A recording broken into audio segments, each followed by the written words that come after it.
taking the time today. Hey, not a problem.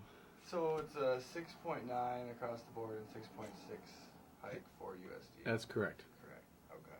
Are you satisfied with that number? Does it close the gap as well as you'd have liked? I think that it doesn't close the gap completely, but frankly, I'm real concerned about what it's costing our students to attend USD, so I'm glad it isn't any more than 6.6% at USD, even though this will force us to do some budget cutting at USD. I think it's manageable for us. What we've done is to ask folks now to go back in the departments and the colleges to look at their budget to see if they could reduce by 1.5%. Now, that also says, of course, feel free to look at vacant positions, positions which are frozen, anticipated resignations, and we also have some unallocated tuition from last year, which will now go in the base. So look at those things first before we have to let anybody go. That's basically what we're saying, and I think it's fairly doable. It's never fun. It's particularly not fun this will be our third year without a faculty or staff raise, but I don't think that it is horribly painful, at least. And in many ways, I think it's less painful than it could have been because we made some pretty good cuts, took some steps two years ago, Right. which I think are helping us now. Last year's 4.9% cut tuition increase was the highest or lowest it had been in 10 years, I believe. In hindsight, do you think that was? It wasn't my call. I might have increased it a little more last year. I mean, you could say that maybe 5.9 in both years would have been better than 4.9 and 6.9 on the other hand. It's kind of like income tax. Sometimes the best advice is to always pay as little tax as you can in hopes that something changes. So from that standpoint, I don't want to criticize the decision last year because I'm not sure it was a poor one. Okay. And this, the net cuts now after the increase for USD, just so I have this correct, 1.261 million. I'm not. Oh yes, 1.261 million for 1.261 million for USD and 570,000 from the med school for the med school. Okay. Do you have a figure on what these cuts now over 3 years have accumulated to? I know the BOR cuts are 24 million. I do not. Okay. I would be just guessing at the moment. So Shayla Gestring will have that information though. If you'd like to ask her, I'm sure she has it. I should know it, but I don't ever trust my own. What? I can shoot her an email. Yeah, I don't trust my own judgment in terms of remembering anything that has to do with numbers. Okay. Would you have supported the 5.9 that was proposed on Thursday, 5.9 tuition increase, or do you think 6.6 or 6.9 across the board is probably the way? If I were thinking only about students and their immediate welfare, I would have supported the 5.9. I think, though, that long term, if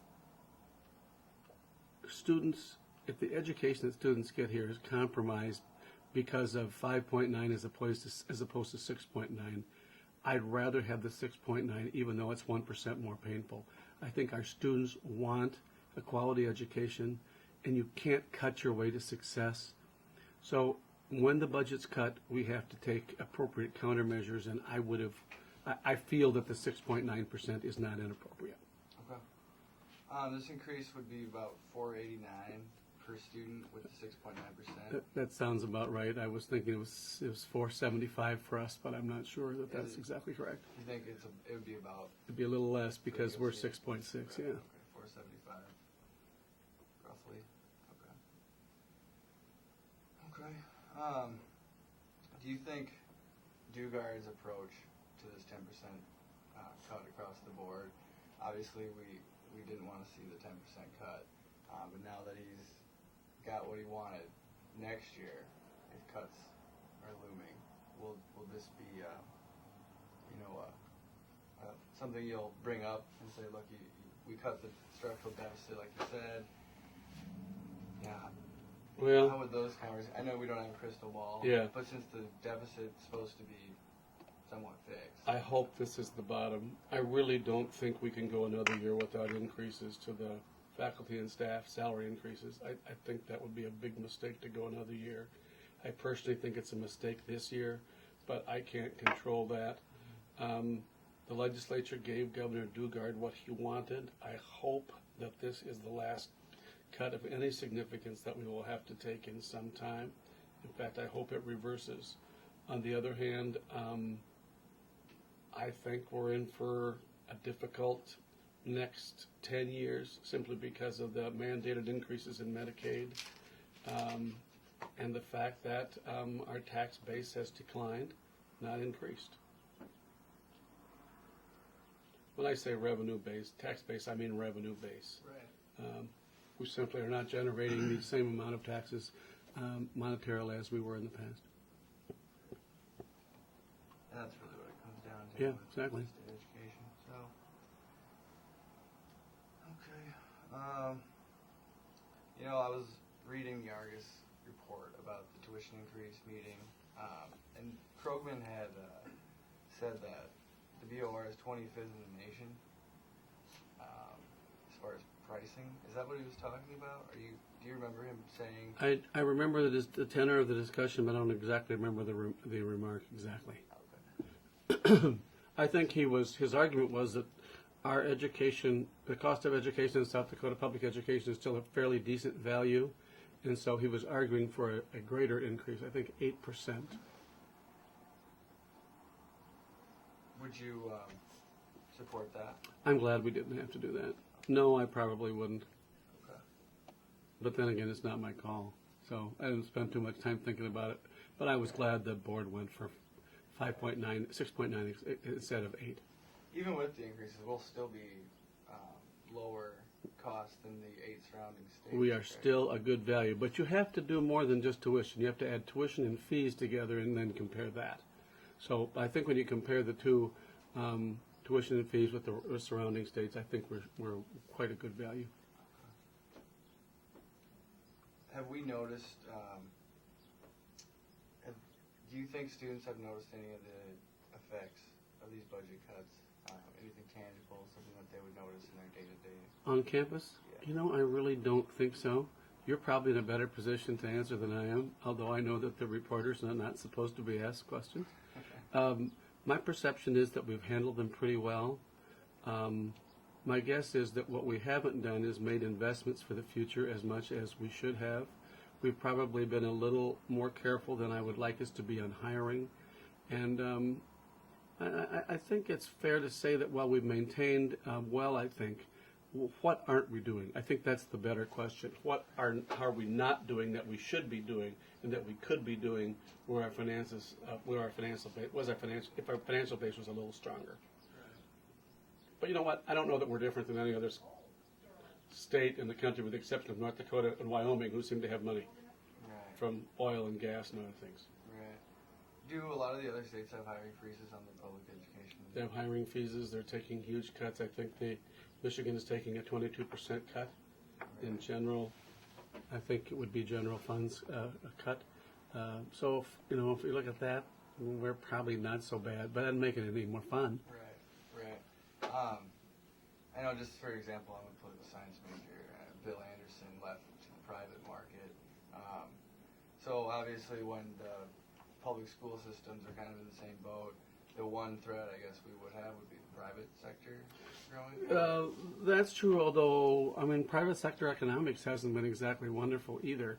And the private sector's been cutting back quite a bit. My sense is that Bill Anderson, for instance, was a professor in high demand because of his particular skill set and his abilities. I don't think we could have matched that even in the best of times.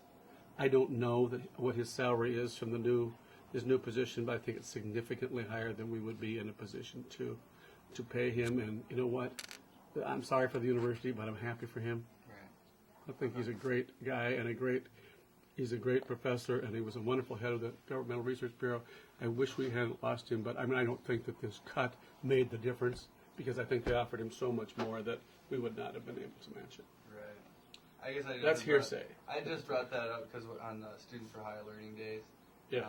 the impromptu one, the last one, the SGA bus kids up. Yeah. Matt Hiddle was up there and had used that as a talking point when he was talking to some. I think it's certainly true about some faculty. I don't know that it's particularly true about that one. Okay. You know, Okay.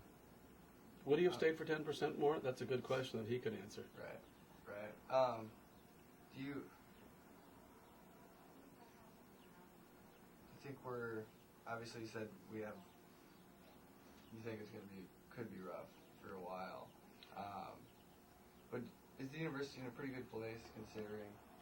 I think considering we're probably in a pretty decent position in comparison to other schools throughout the country and other states, I think by taking a pretty significant cut 2 years ago, that it has been a little less painful than it might have been.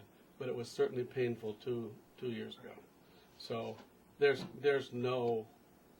is not a happy circumstance.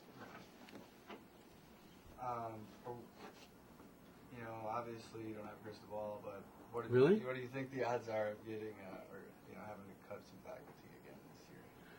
I think that we had a higher number of resignations than we expected.